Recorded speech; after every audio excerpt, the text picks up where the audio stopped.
Wonderful people, viewers and subscribers, I beg make on gather here. May we do this one, pam, because EJ they know. There's no time to tell time. Let us go straight to the reason why we're here. Remember, like, share, comment, and make sure you subscribe to my channel for more interesting videos. Hashtag freedom or die. Hashtag Biafra mass exodus 2024. Biko, no time to tell time. Let us hit the ground running. Ethnic profiling in Nigeria. The Igbo struggle for survival amid targeted harassment. Biafra. Nigeria's representative at the African Union Commission blocked our petition, Simon Ekpa claims. APC will use a election template to recover Ondo, Anambra, according to Gandola Omar. Rigging now, they will rig you out. That is the template that they are going to use. Declare the winner, then we will settle everything at the court. Anyway, my people, now this news, now this a few headlines we are going to dissect this Tuesday morning. One of the most pressing issues facing Zoogeria or Nigeria today is the persistent ethnic profiling and the targeted persecution of the Igbo people or the Igbo race. The Igbo, one of the Nigeria's major ethnic groups, in fact, the oldest ethnic groups in Nigeria, are widely known for their entrepreneurial spirit and resilience. But they have also been victims of deep-seated animosity and discrimination within the so-called country. Ethnic profiling against Igbos has become increasingly visible in the years following Nigeria's civil war and has escalated to a point where many Igbo have come to question their place in the Zoogerian state. These experiences of harassment and marginalization are central to the ongoing call for the restoration of the Biafra, the Igbo homeland. Our proponents of a unified Zoogeria might dismiss the demands for Biafra as a mere political posturing.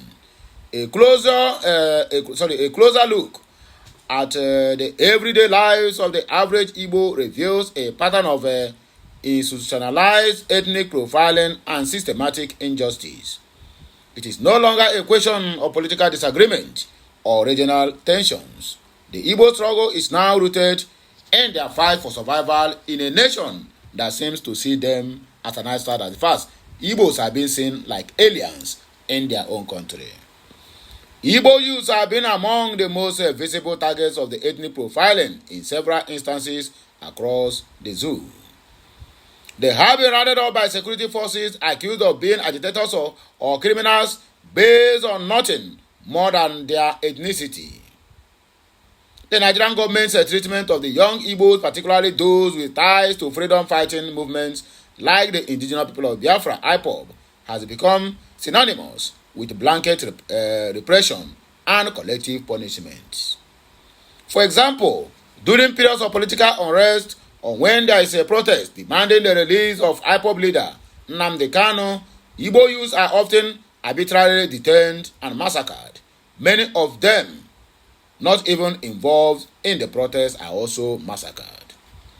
Simply being a young Igbo man in certain regions of the country automatically places you under suspicion.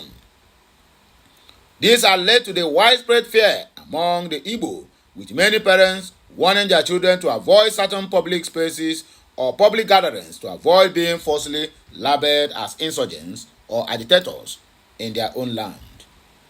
In many instances, these youths are detained without trial, with no charges brought against them. Their detentions, which sometimes last months or even years, highlight the degree of which ethnic profiling has become a weapon used to suppress the Igbo people.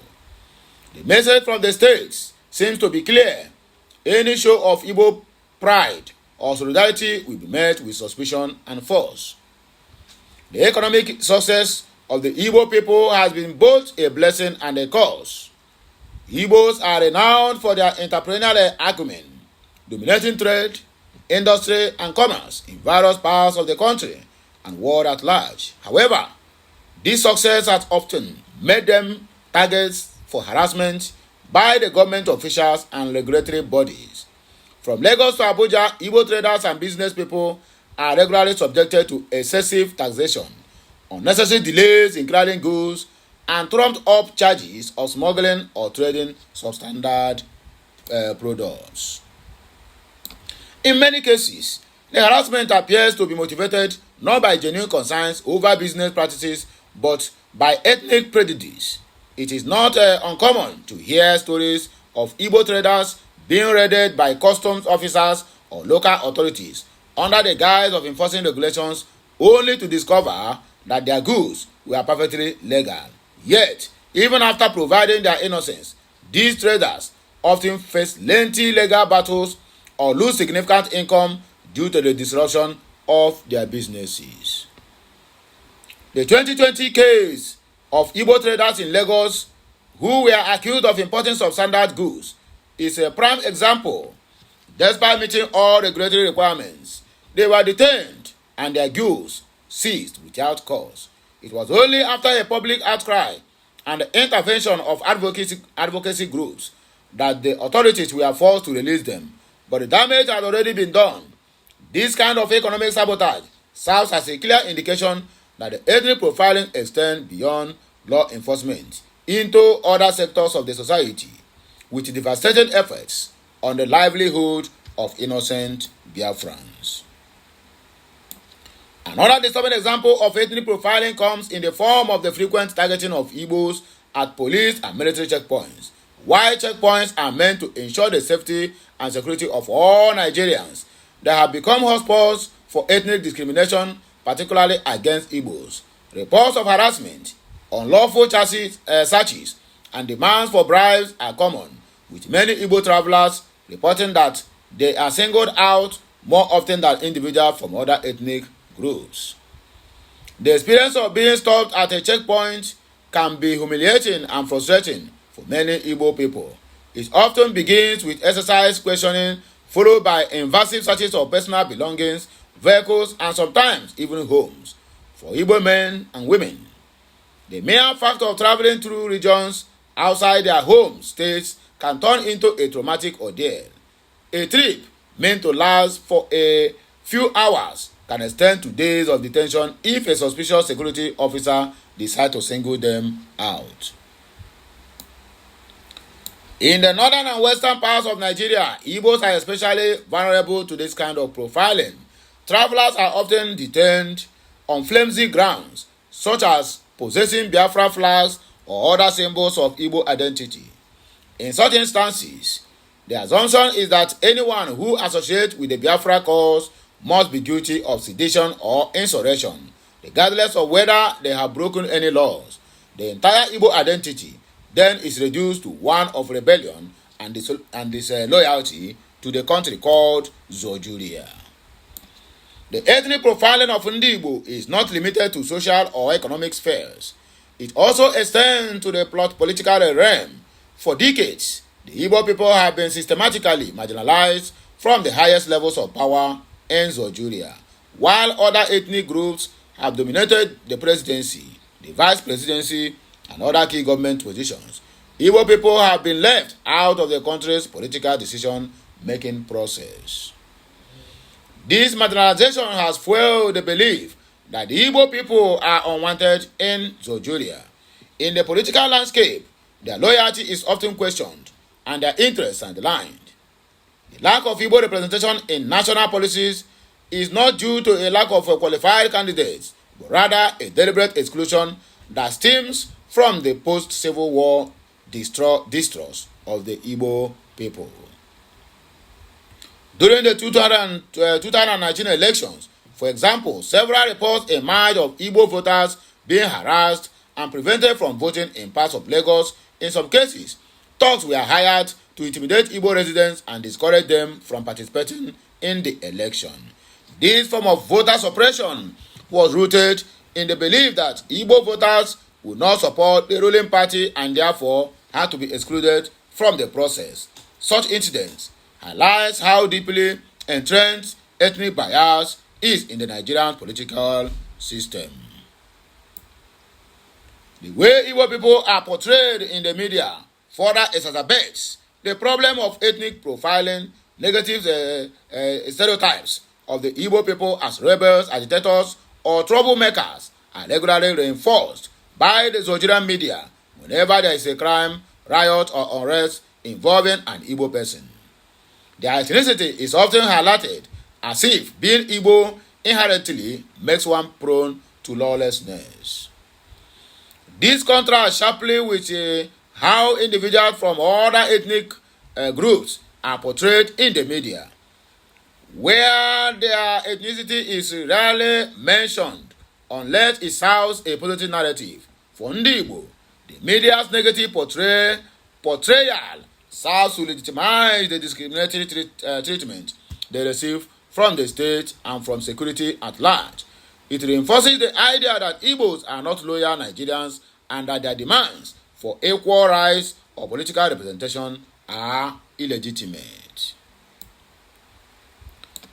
This portrayal is particularly harmful to young Igbos who are growing up in a country that seems to view them with suspicion and hostility. It plants the seed of resentment and alienation, contributing to the cycle of distrust between the Igbo people and the Zoogerian state. The ethnic profiling of Igbos is not just an isolated problem, it is a symptom of a deeper systematic issue that has plagued Zoogeria since its creation. The marginalization, harassment, and persecution of the Igbo people have led many within the community to conclude that their future cannot be secured within Zoogerian state. This sentiment is what drives the continued agitation for the restoration of the United States of Biafra, USB. For Ndi Igbo, the idea of independent Biafra is not just about self-determination or cultural pride. It is about survival.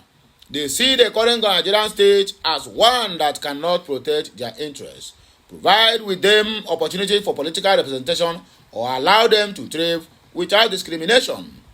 The constant targeting of Igbos by security forces, the media, and the political establishment has led to a growing sense of alienation and frustration. The Biafra movement, therefore, is seen as a response to these injustices, a way forward. To carve out a space where Ndi Igbo can live in peace and dignity, free from ethnic profiling and persecution.